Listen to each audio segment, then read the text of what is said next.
Dirtle Magic. Thank you for tuning in to Dirtle Magic. Please subscribe and hit that notification bell if you like the content you see here today, and leave a like and share the video with someone you might think is interested. Leaving those likes really helps us out, but another way to help us out is by using our TCG Player affiliate link below. If you're looking for singles, sealed product, or gaming accessories, please consider using our link to support the channel. We also have some playmats at inkgaming.com. Go ahead and hit the link in the description to check those out. Alright, let's grab some spells and dirtle with some magic. Hello everyone and welcome back to Dirtle Magic. Today on this episode of the Dice Bag, we're going to be talking about the secondary Precon commanders that come in those pre-constructed commander decks that you can pick up at your local game store, online, or of course through my TCG Player affiliate link in the description below. Shameless plug. Let's go ahead and get started with our first one. Our first secondary commander, or secondary legend if you prefer, is Felisa, Fang of Silverquill. 2 white-black for a legendary 3/2 vampire wizard. Flying, Mentor. Whenever this creature attacks, put 1 counter on target attacking creature that has lesser power.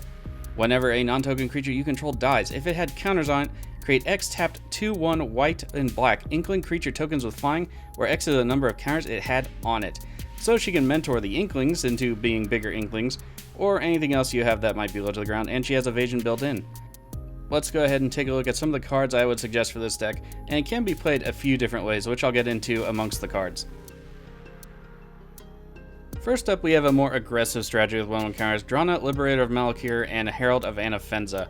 Drana herself is also a vampire in case you end up going some kind of vampire tribal, but she also has flying and first strike, so more evasion, and whenever she deals combat damage to the player, you put 1/1 counter on each attacking creature you control, thereby making them larger, and if they do end up dying in combat, if they're just not big enough, you get an Inkling back for each counter on them.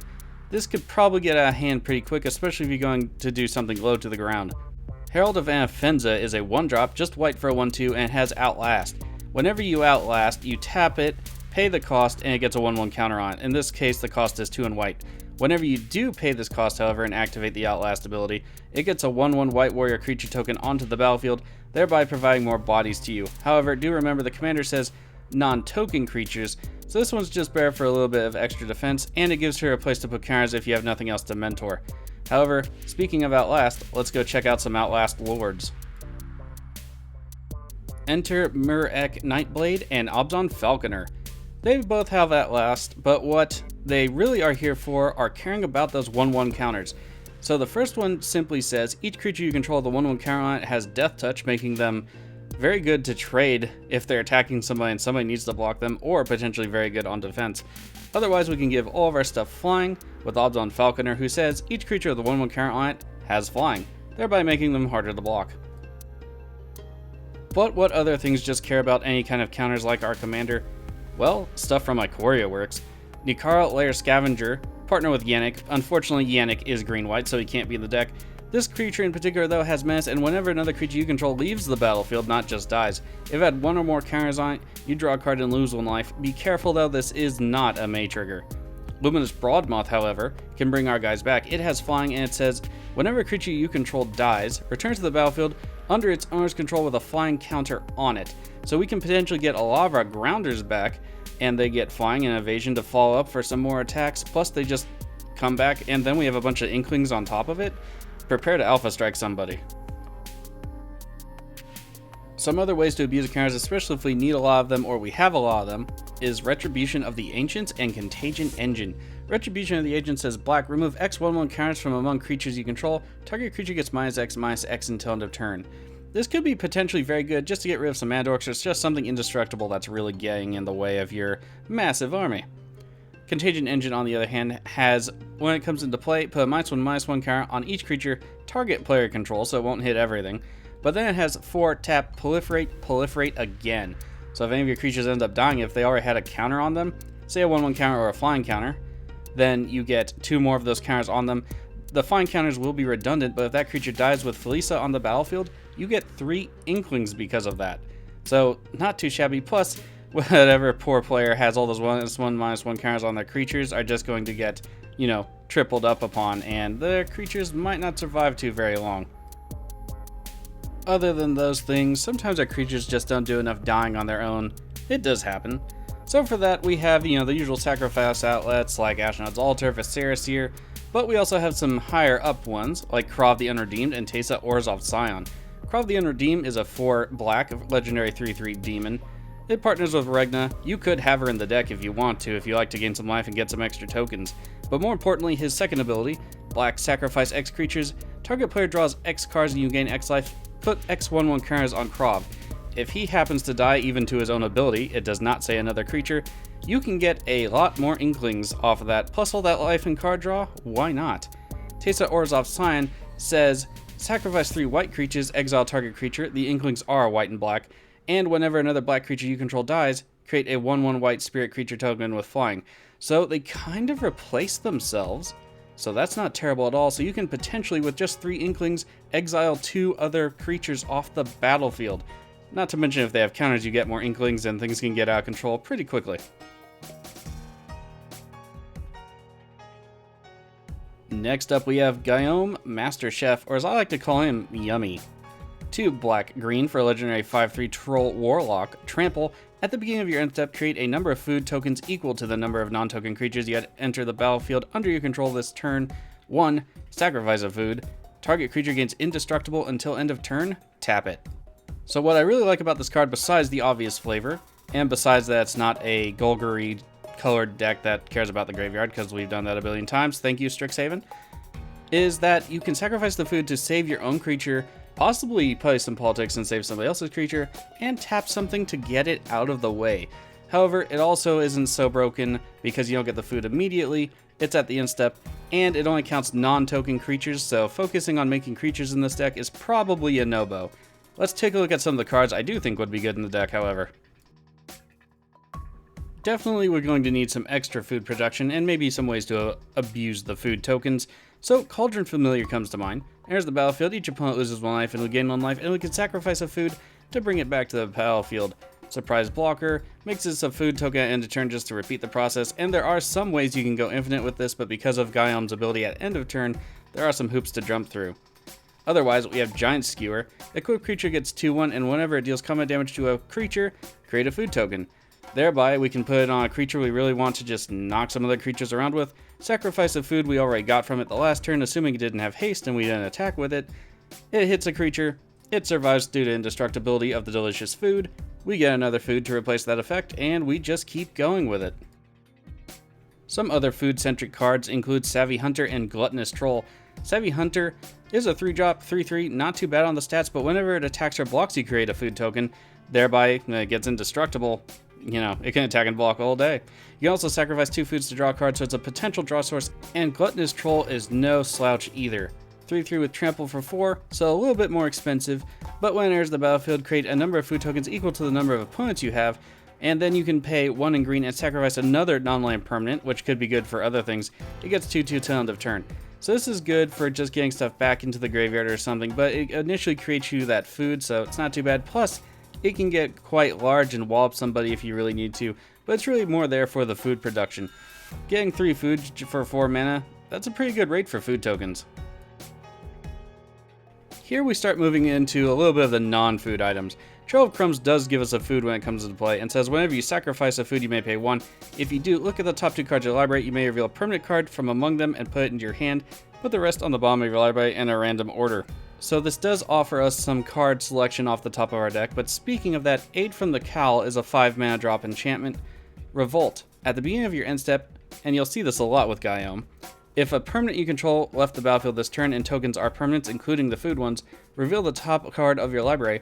If it's a permanent card, it goes straight into play if you want to, otherwise you can put it on the bottom of your library, thereby getting maybe some chaff off the top that we don't need right now, or potentially a very big monster that we can slam into play, and you'll see one of those coming up.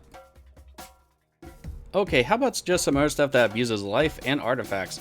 First up, we have Sproutback Trudge. It's a 9-drop, it's a 9/7 with Trample though, and it does cost X less, where X is the amount of life you gain this turn.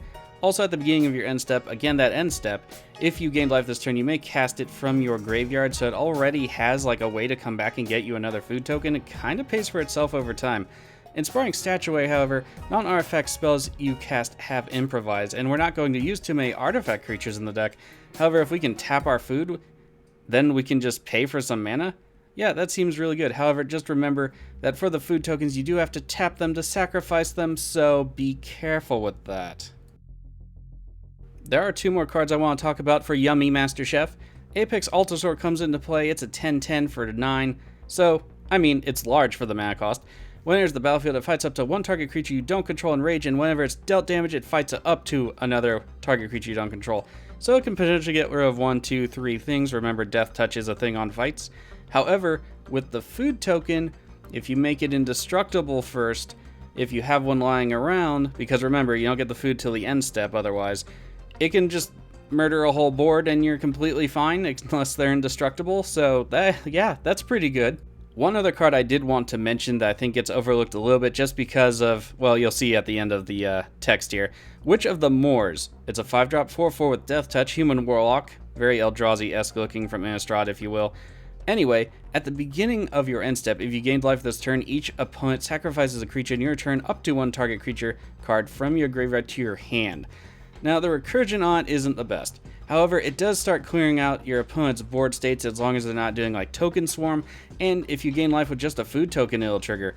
So that's also pretty good. Plus, giving it indestructibility with Death Touch also makes it trade with just about anything that's bigger than it. So I think it's worth an include, or at least a consideration into Gyome. Or, sorry, Gyome.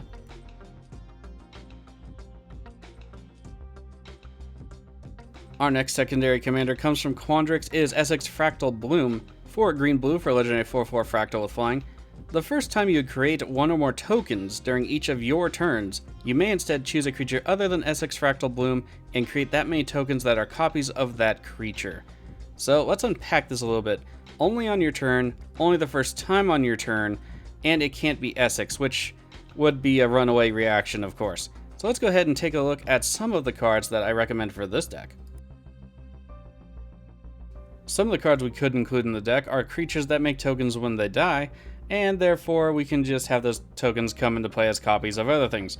If they come into play at the same time, I do believe that they clone the same thing regardless. Metallic Slime is a 5-drop for 4/4. When it dies, you get 2 2/2 green ooze creature tokens with, when they die, you get 2 1/1 green ooze creature tokens. Thereby, at the end of everything, you get 4. Reef Worm, when it comes into play, is just a 0/1, but when it dies, you get 3/3 fish token with, when it dies, you get a 6/6 blue whale creature token, and when that dies, you get a 9/9 blue kraken creature token, which at that point, the 9/9 might just be better, but these are good on defense and can get you a little bit extra value.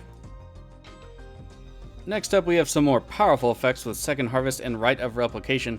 Second Harvest simply doubles each of the tokens we have on the battlefield, and they can be a lot of one thing that we want. Rite of Replication lets us pick a target, and if it's kicked, we get 5 copies of that target. So that's also pretty good. Of course, they can come into play as a copy of the thing we choose, or something that's already on our side of the battlefield. Commanders can always be a sticking point and often get blown up, so why not have some redundancy? Home of the Host in particular, if we equip it to Esix and create a non-legendary version of Esix, yeah, that can get out of hand pretty quick. Progenitor Mimic, on the other hand, creates a clone at the upkeep that is a copy of itself and whatever it happened to copy. Now, I will say here that Esix does have a timing restriction where it's the first token you make in a turn, so be very sure what you copy with Progenitor Mimic is something you want to be copying in the first place. Speaking of using Helm of the Host, though, we also want to use some cloning effects that get rid of the legend rule for us in Spark Double and Shakashima of 1,000 Faces. You also want to use some cloning effects that just kind of clone what your opponents have, because sometimes they're going to have something real nice if you get 10 of them on the battlefield. Spark Double in particular can also clone Planeswalkers if you use a bunch of Planeswalkers in your deck. And Sakashima just lets you have all the legends. To be fair, both of these clones, though, only clone something you control, so if you want to add something like Altered Ego, Stunt Double, or, I don't know, just clone, go ahead and add those as well. Something else to consider in the deck are just enchantments that make tokens for you. Sandworm Convergence at the end step makes a 5/5 worm creature token, also protects you, flying creatures can't attack you or planeswalkers you control. So that's pretty good. Also, you don't necessarily need to clone the worms, but if the worm comes into play as something else, then you just get free value.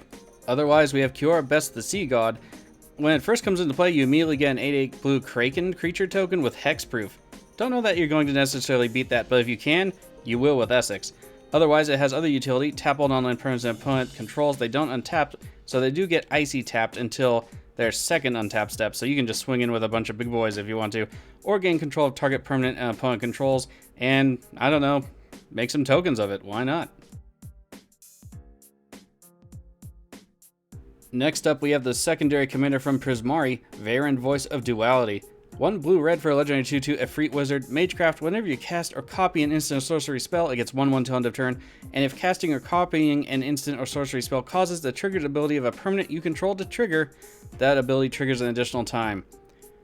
Okay, so basically we want to cast and copy things. That seems pretty straightforward. Also, the commander will get 2/2 for every time we do that. Let's go ahead and take a look at these cards. Alright, we have some pretty standard fare to start us off here. Burning Prophet and Gutter Snipe. Burning Prophet, with your commander out, will get 2/0 till end of turn, but more importantly, you get to scry 2, which I think is a pretty good tack on to some spells. Gutter Snipe, of course, instead of dealing 2, will deal 4 damage to each of your opponents. Yeah, that could get out of hand pretty quick. Some other cards we can include that trigger whenever we cast or copy an instant or sorcery spell are Ral Storm Conduit and Niv-Mizzet Perron. Ral himself actually has a very Magecraft-like ability with his top static ability, which says whenever we cast an instant or sorcery spell, this deals 1 damage to target opponent or planeswalker. We can also scry, and we can also copy our spells with his second ability, which works out great with our commander. Niv-Mizzet Perron actually just says it can't straight up be countered because Niv-Mizzet. It also flies, and it says whenever you draw a card, Niv-Mizzet deals 1 damage to any target, but it also says, and most importantly, whenever a player casts an instant or sorcery spell, you draw a card, so that nets you 2 cards per things you cast, and potentially 1 card from other players, but mostly you get to double up on the cast trigger plus the extra damage. There's a little bit of ping flying everywhere. Of course, some other things we can do are double up on our defenses. Shark Typhoon and Metallurgic Summons both kind of do the same thing, although our Sharks fly and our Constructs do not. Go figure. But whenever we cast an instant sorcery spell, we get an XX token from either of these enchantments. Shark Typhoon also can give us one if we cycled for X1 in blue, and Metallurgic Summons can be exiled to bring back all instants of the sorcery cards from our graveyard to our hand. We can only activate if we control 6 or more artifacts. Hey look, some artifacts! Aetherflux Reservoir can offer you an alternate win condition. Whenever you cast a spell, including instants and sorceries of course, you gain 1 life for each spell you've cast this turn. Does not include copies though, copies are not cast. Pay 50 life, it deals 50 damage to target creature or player, and it does double up on the triggers because of your commander, so that's going to be a quick way to maybe defeat 1, 2, or even 3 of your opponents. Otherwise, we have Primal Amulet.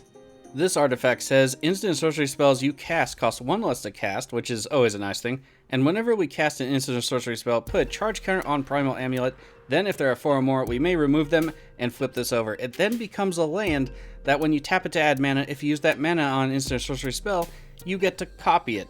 So you can immediately double up on the triggers on this, flip it even sooner than normal, and start getting those double returns. Some more copying effects we can include in the deck are Macleod, Paragon, and Double Vision.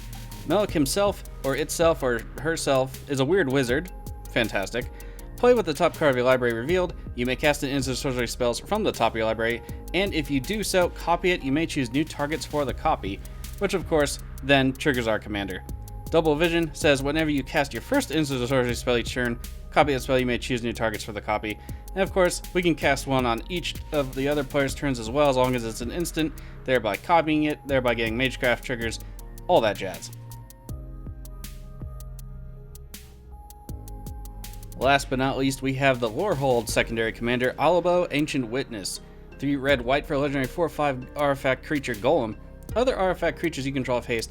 Whenever 1 or more artifact creatures you control attack, Albo Ancient Witness deals X damage to any target and you scry X, where X is the number of tapped artifacts you control.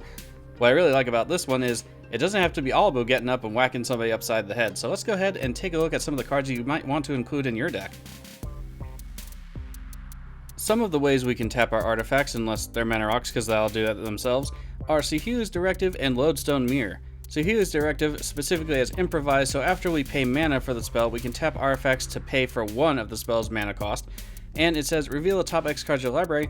You may put any number of artifact cards with converted mana cost X or less from among them onto the battlefield, then put all cards revealed this way that weren't put onto the battlefield into your graveyard. And there is some recursion in this set with Lorehold, so this should be a very good include. Otherwise, we have Lodestone Mirror, which is 4 for a 2/2 with Trample, and it says tap an untapped artifact you control. It gets 1/1 till end of turn, so you can make it as big as you want or as big as you can, attack with it, Albo will trigger, damage will happen, scry will happen, and somebody's got to block a very big trampler. Some good potential ways to end the game are Garapert Aether Grid and Grafted Exoskeleton. For the first one, it's an enchantment that says tap 2 untapped artifacts you control, thereby helping our commander, deal 1 damage to target creature or player. This is in fact errated to any target. Grafted Exoskeleton, by contrast, will give the equipped creature Infect, and since Albo can deal X damage to any target, it could potentially one-shot one of your opponents without even having to get up. Now, this is a meta call and a discussion you should have with your playgroup, because Grafted Exoskeleton out of nowhere will probably create some bad feelings. We can get even more use out of our artifacts though with Clock of Omens and Unwinding Clock.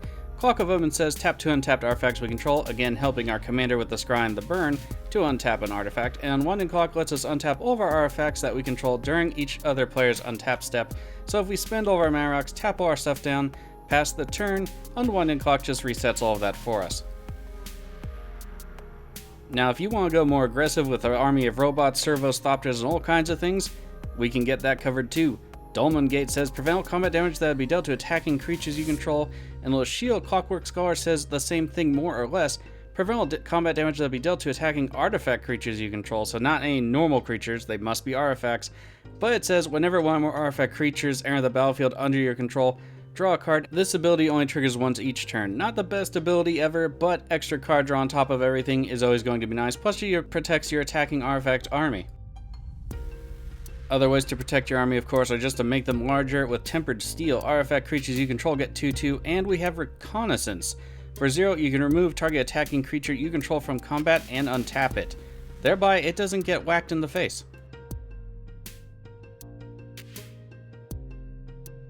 And that's it for this episode of the Dice Bag, featuring the secondary commanders from the Commander Precons for Strixhaven Commander or Commander 2021, however you want to look at that. Let me know which one you might be thinking of building, and let me know what you might also put in the deck.